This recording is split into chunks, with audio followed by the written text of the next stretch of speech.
గత మొన్న నిన్న ఈరోజు సోషల్ మీడియాలో ఒకటి రెండు ఛానల్స్లో మహిళా అధికారుల మీద ఒక చెప్పలేని భాషలో రాయడం, అది కూడా నల్గొండ జిల్లా అధికారుల మీద అని చెప్పి ఆ జిల్లా మంత్రి మీద రాయడం, దాన్ని తీవ్రంగా ఖండించడమే కాదు, ఒక మహిళా అధికారులని ట్రాన్స్ఫర్ చేసే అధికారం ఎవరికి ఉంటుందంటే ముఖ్యమంత్రి గారు, చీఫ్ సెక్రటరీ గారు వాళ్ళు తీసుకునే నిర్ణయం. నల్గొండలో నేను వచ్చిన తర్వాత 4 కలెక్టర్లు మారింది. ఆ కలెక్టర్ల పోస్టింగ్లో కానీ ముఖ్యమంత్రి గారు మా జిల్లానే కాదు ఏ జిల్లాలో కూడా ముఖ్యమంత్రి గారు ఆ జిల్లా మినిస్టర్లకు ఇన్ఫార్మ్ చేయరు, మాకు చెప్పి ట్రాన్స్ఫర్ చేయరు.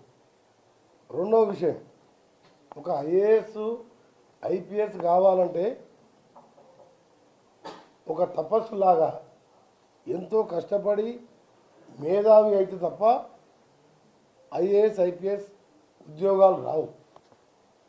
ఎమ్మెల్యే ఎంపీ అంటే ప్రజలలో ఉండి పోరాటం చేసి ప్రజల పక్షాన ఉండి ఒక పార్టీ సపోర్ట్తోనో అవసరం వస్తే ఇంకా బాగా ఇండిపెండెంట్ ఎమ్మెల్యే కావచ్చు. కానీ అలాంటి ఐఏఎస్ ఐపీఎస్లని బాగా కష్టపడే వారిని ప్రజల కోసం 24 గంటలు ఐపీఎస్లకు కానీ ఐఏఎస్లకు కానీ సెలవులు ఉండవు. జిల్లా మొత్తం అన్ని డిపార్ట్మెంటు వాళ్ళే చూసుకోవాలి. వాళ్ళకు ట్రాన్స్ఫర్లు ప్రమోషన్లు రిటైర్మెంట్ అనేది ఉద్యోగస్తులకు తప్పని. అది ప్రభుత్వం తీసుకునే చర్య. ఆ చర్యలో భాగంగా అక్కడ ట్రాన్స్ఫర్ జరిగి వేరే జిల్లాలో పోయి జాయిన్ అయిన తర్వాత సోషల్ మీడియాలో ఇండైరెక్ట్గా ఆ జిల్లా మంత్రి అని చెప్పి ఆఫీసర్ల మీద ఆ విధంగా అభాండాలు వేయడాన్ని తీవ్రంగా ఖండిస్తూ మీడియా మిత్రులకు, అన్ని రకాల మీడియా మిత్రులకు నేను సవినయంగా విజ్ఞప్తి చేస్తున్నా, మీరు రాసే ప్రతి రాత, మీరు చెప్పే సైడ్కి వెళ్ళి చెప్పేది కానీ మీరు ఒకటే గుర్తుపెట్టుకోవాలి, మీకు కూడా భార్య పిల్లలు ఉంటారు, అక్క చెల్లెలు ఉంటారు, దగ్గర బంధువులు ఉంటారు, మీ ఇంట్లో మహిళలు ఉంటారు. వాళ్ళను కూడా ఎవరైనా ఈ విధంగా మీ మీద అంటే మీరు ఎంత బాధపడతారో ఆలోచించుకోవాలి.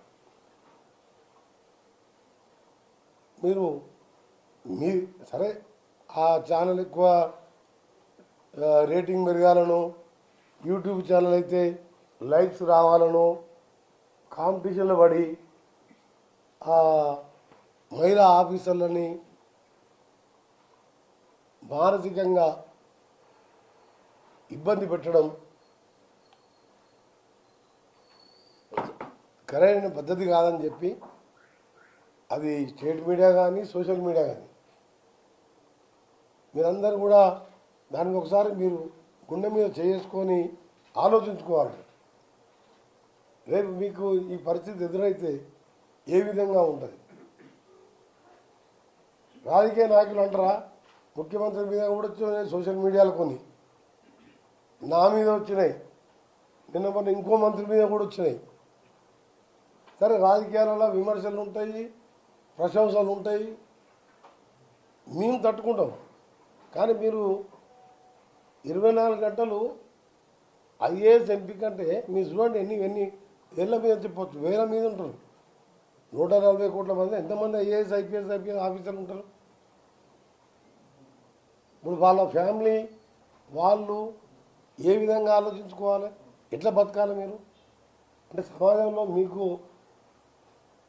ఏ ప్రింట్ కానీ ఎలక్ట్రానిక్ కానీ సోషల్ మీడియా కానీ మేము గౌరవిస్తాం, కానీ మీకు ఎంతో బాధ్యత ఉంటుంది. ఆ బాధ్యతను నిర్వర్తించడంలో మీరు కరెక్ట్గా ఉండాలనే నా విజ్ఞప్తి. మీరని వాళ్ళని మానసిక విధంగా ఇబ్బందులు పెట్టి మీకు వ్యక్తిగతంగా ఏమైనా చెప్పాలంటే మీకు డైరెక్ట్గా వచ్చి చెప్పొచ్చు, మీ ఇది తప్పు ఇది కరెక్ట్ అని కూడా మీరు చెప్పవచ్చు. కానీ మీ సోషల్ మీడియా ఛానల్ పెట్టి అందుకనే మీ సోషల్ మీడియా వాళ్ళని కూడా విమర్శిస్తలేను. మీరే ఆలోచించుకోరు. మీకు రేపు ఈ పరిస్థితి అయితే ఏదో విధంగా మీరేమైనా చేసినా చేయకుండా మీ మీద కోపం ఉన్నా లేదని పెట్టుకోవచ్చు. దీనికి లిమిట్ లేదు కదా, దీనికి ఏం మీద అబ్జెక్షన్ లేదు కదా. దీనికి పెట్టుకుంటే అప్పుడు మీరు ఎట్లా ఉంటారు? ఇప్పుడు ఐఏఎస్ ఆఫీసర్ పరిస్థితిలో ఉంటే మీ పరిస్థితి ఏంది, మీ ఇంట్లో పరిస్థితి ఏంది, మీ బంధువుల పరిస్థితి ఏంది? నిజంగా ఎందుకంటే ఒక మహిళా ఆఫీసర్లు అంటే వాళ్ళు ఉద్యోగాలు చేయడమే తప్ప ట్రాన్స్ఫర్లు వాళ్ళు చేస్తుంటారు. గవర్నమెంట్ వాళ్ళ ఇష్టం ఉన్నట్టు ఎక్కడ ఎప్పుడు చేయాలి అడ్మినిస్ట్రేషన్ ముఖ్యమంత్రి గారు అది. అరే గౌరవ ముఖ్యమంత్రి ప్రజల కోసం 24 గంటలు పనిచేసే ముఖ్యమంత్రి ఒక్కరోజు రెస్ట్ తీసుకోకుండా ఆయన మీద కూడా ఆ మధ్యలో సోషల్ మీడియాలో ఒకటి చూసిన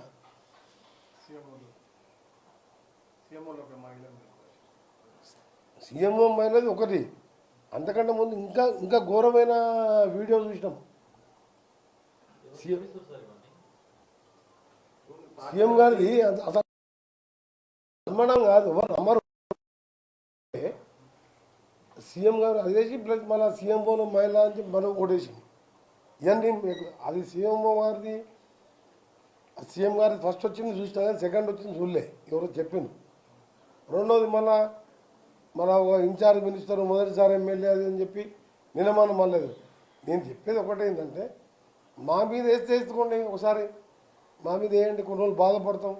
మాకు కూడా భార్య పిల్లలు వాళ్ళు కూడా బాధపడతారు, మా బంధువులు బాధపడతారు, మా కార్యకర్తలు బాధపడతారు.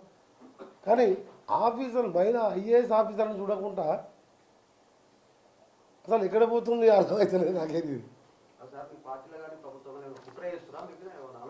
లేదు నా మీద కాదు, బాగా సీఎం మీద నువ్వు వేసినావు, నువ్వు కాదు. సీఎం గారు పోతున్నట్టు బండి నడుపుతున్నాడు, ఒక ఫోటో వేసి పెట్టిన ఐటమ్ సీఎం వల్ల మహిళా ఆఫీసర్ మొత్తం. ఎప్పుడో సీఎం చూసిన మహిళా ఆఫీసర్ సీఎం గారు ఎప్పుడన్నా ఆఫీస్లో మీరు చూసినా ఏం ఐటమ్ అది?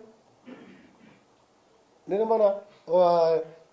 మొదటిసారి ఎమ్మెల్యే ఇన్ఛార్జ్ మినిస్టర్ అని, ఇప్పుడేమో నల్గొండ మినిస్టర్, చంద్రబాబు మినిస్టర్ అని కానీ మీరు చూసినా మీరు దీనికి ఏమన్నా దానికి అదే ఎవరు అనుకుంటే మీరు వేస్తున్నారు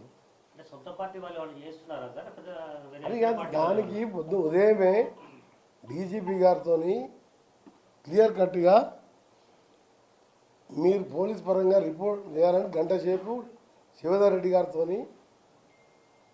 డిస్కస్ చేయడం జరిగింది. మీరు సమగ్ర విచారణ చేయాలని చెప్పి వారు గంట సేపు వారితో చర్చించడం జరిగింది. వారికి కూడా అప్పటికే రిపోర్ట్ ఉన్నది, ఆల్రెడీ మా దగ్గర రిపోర్ట్ ఉన్నది.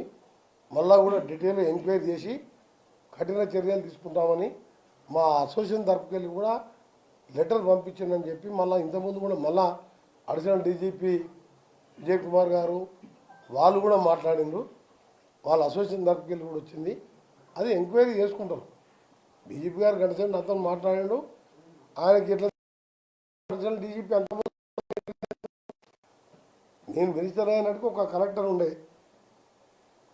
కర్నన్, ఆ తర్వాత మళ్ళీ హరిచంద్రన్ కలెక్టర్ వచ్చింది. తర్వాత ఎమ్మడే ఎలక్షన్ పార్లమెంట్ ఎలక్షన్ పర్పస్ చేసి ఆ సీనియర్ ఆఫీసర్గా తీసుకొచ్చి మళ్ళీ హైదరాబాద్ పోస్టింగ్ ఇచ్చారు. ఆ తర్వాత ములుక్కెళ్ళి ఒక కలెక్టర్ వచ్చింది. ఆ తర్వాత చంద్రశేఖర్ వచ్చింది. ఎక్కడ కూడా కలెక్టర్ పోస్టింగ్ వచ్చి ఆర్డర్ అయ్యి ఆ కలెక్టర్ వచ్చి నన్ను కలిసిన దాకా నేను టీవీలో చూసిన తప్ప మాకు తెలియదు.